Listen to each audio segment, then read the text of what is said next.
Good morning, have a very nice day. जिस वक्त हाथ में माइक हो, हाथ में तो नहीं, सामने माइक हो और सामने दर्शकों की भीड़ हो, हजारों की तादाद में बैठे हुए हैं लोग सुनने के लिए, तो हमारे लीडर्स में एक अजीब सा जोश भर जाता है। धुआंधार भाषण देते हैं। कई बार तो भाषण देने की ऐसी स्पीड होती है कि भूल जाते हैं कि नानक कब हुआ था, कबीर कब हुआ था, गुरु गोरखनाथ कब हुआ था। इकट्ठे होकर ही मीटिंग करवा देते हैं। कई बार जोश इतना बढ़ जाता है कि मोहन जो कि पाकिस्तान में है, उसको बिहार पहुंचा देते हैं। जोश में होश गए। शायद ये माइक का असर होता है, शायद सामने खड़ी हुई बहुत बड़ी भीड़ का असर होता है कि गर्ज गर्ज के बोलते हैं, ऑपोजिशन पर बरसते हैं और ऐसे ऐसे इल्जाम लगाते हैं जो कभी प्रूव भी नहीं हो सकते। परंतु जब ये नेता अकेला होते हैं, जब इनके सामने भीड़ नहीं होती, जब इनको लगता है कि हमारे हाथ से कुछ खिसक रहा है, तो रोने लगते हैं, उदास हो जाते हैं। मुझे योगी आदित्यनाथ का एक किस्सा याद आ गया, इस करके मैंने ये टॉपिक छेड़ दिया। 2006 की बात है, शायद 2006 ही था। सोमनाथ चटर्जी लोकसभा के अध्यक्ष थे। तो योगी आदित्यनाथ साहब जो एमपी थे,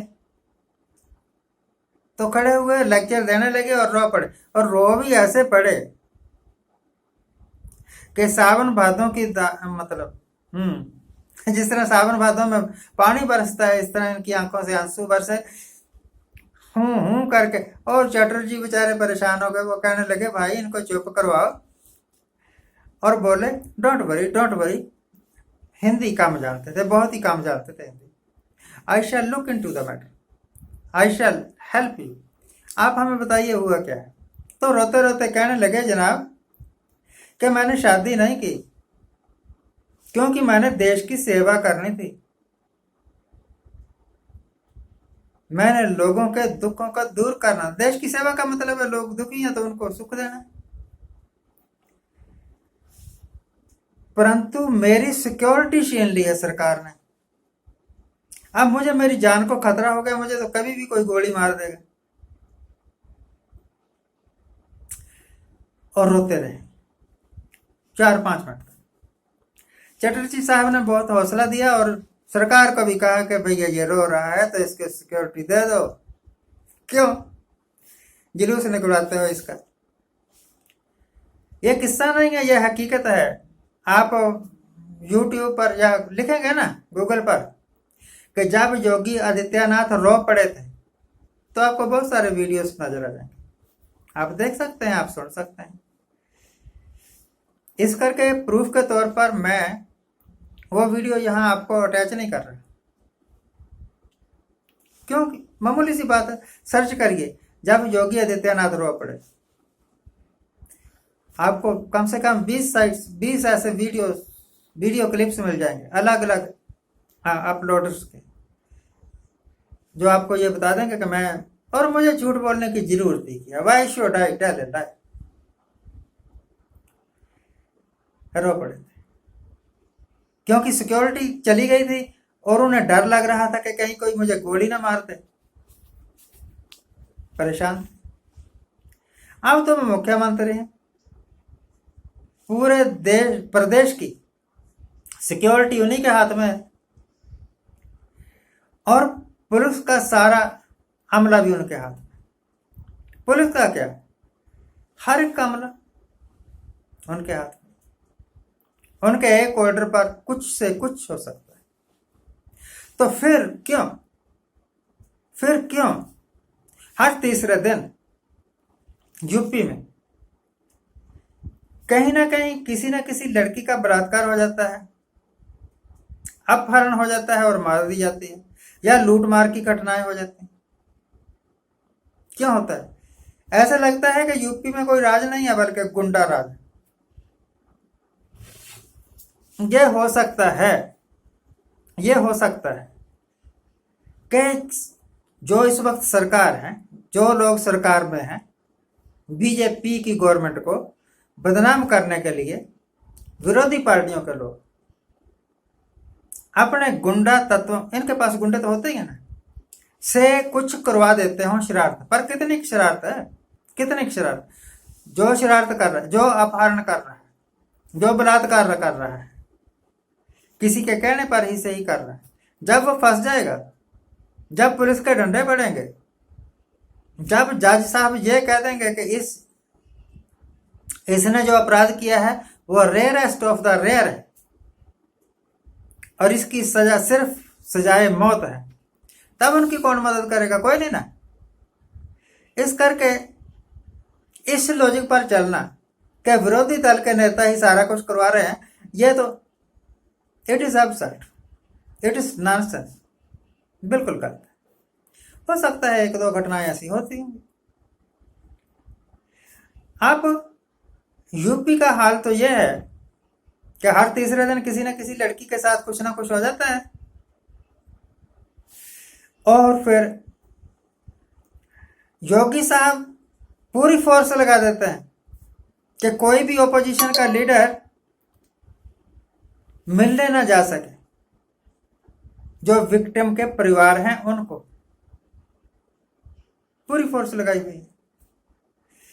और जो विरोधी दल के लीडर्स हैं, मेरे जैसे छोटे भैया टाइप के नेता भी, और चल पड़ते हैं कि अब तो हम इंसाफ दिलवा के रहेंगे, कुछ भी हो जाए। अरे पहले अपना इंसाफ तो कर लो, पहले अपने आप तो पैरों पर खड़े हो जाओ। अभी तक तो अडवाणी साहब की तरह आप गोडे रगड़ रहे हो कि किसी न किसी तरीके से सत्ता में आ जाए, मुख्यमंत्री नहीं तो मंत्री ही बन जाए, मंत्री नहीं तो एमएलए ही बन जाए। अभी तक तो आप खुद ही अपने घुटने रगड़वा रहे हो, दूसरों को क्या इंसाफ दिलवाओगे? यह तो थी पहली बात। और दूसरी बात मैं आपके साथ जो करने वाला हूं वो बहुत ही महत्वपूर्ण बात है। जब हमारे हाथ से कोई चीज छिन जाती है, हम असफल होते हैं, तो हम दुखी होते हैं। ऐसा मैंने सुना है, ऐसा मैंने सुना है। When you lose something you weep। परंतु मैं देख रहा हूं हजारों लोगों की नौकरियां चली गई, हजारों कल कारखाने बंद हो गए, हजारों लोग बेरोजगार हो गए। जो नौकरियां नहीं करते थे, जिनके अपने रोजगार थे, बड़े बड़े कारखाने थे, हजारों लोगों को रोजगार देते थे, बंद हो गए। नहीं, आपको याद नहीं? एटलस का कारखाना याद कर लिया करो जब कोई कुछ चीज याद ना आए। जब ये याद ना आ जाए कि फलाना मोटर कंपनी बंद हो गई है, तो ये याद कर लो कि एटलस साइकिल के कारखाना भी बंद हो गए, उसके साथ भी तो हजारों लोग जुड़े हुए थे। पर किसी को कोई दुख नहीं होता। पिछले साल किसानों की मक्की 2250 रुपए क्विंटल बिक रही थी और मोदी साहब ने बड़ी कोशिश करके किसानों का भला करने के लिए, किसानों के अच्छे दिन ले आने के लिए, उनकी आय दुगनी करने के लिए नए किसान बिल लागू करवाए अभी अभी, और उसका फायदा भी बेहद हुआ किसानों को। पिछले साल जो मक्की 2250 रुपए क्विंटल बिक रही थी, आज उसका भाव 1200 रुपए क्विंटल है। 2250 पिछले साल कितना घाटा पड़ रहा था, अब 1200 रुपए क्विंटल इस साल। और सरकार के जो मंत्रीगण है वो कहते हैं अब किसान अपनी फसल का भाव आप निर्धारित करेगा। मैं मान लो मेरे पास मक्की है, मेरे पास धान है, और मैं अनाउंस करता हूं कि मैं तो अपनी मक्की 1800 रुपए क्विंटल बेचूंगा, तो भाव 1200 रुपए में कोई खरीद नहीं रहा, तो मेरा भाव निर्धारित करने का अधिकार कहां गया? सरकार झूठ बोलती है, सरकार पब्लिक को, किसानों को लगातार ठगती। धान और मक्की की मैंने एग्जांपल दी है, हर एक फसल का यही हाल है। हर एक फसल का यही हाल है, दालों का भी यही हाल है, अनाजों का भी यही हाल है, ऑयल सीड्स का भी यही हाल है, कपास का भी यही हाल। सेठों की जेबें भर लो भाई, क्योंकि आपने सेठों से पैसे लिए हुए हैं इलेक्शन लड़ने के लिए। किसानों के गर्दन पर जितनी मर्जी शूली चला लो, ये बोलेंगे नहीं और वोट फिर भी आपको डाल देंगे। आपको नहीं डालेंगे तो आप जैसे किसी दूसरे को डाल देंगे। ऑप्शन कोई नहीं ना इनके पास। तो मजदूरों, किसानों, जागो, अपने भाग्य विधाता खुद पर। आज के लिए इतना ही। आज जिनका जन्मदिन है उनको हैप्पी बर्थडे। आज इनकी मैरिज एनिवर्सरी है, उनको बहुत बहुत शुभकामनाएं। सदा सुखी रहिए, आनंद प्रसन्न। Thank you very much, thank you very much, thank you very much.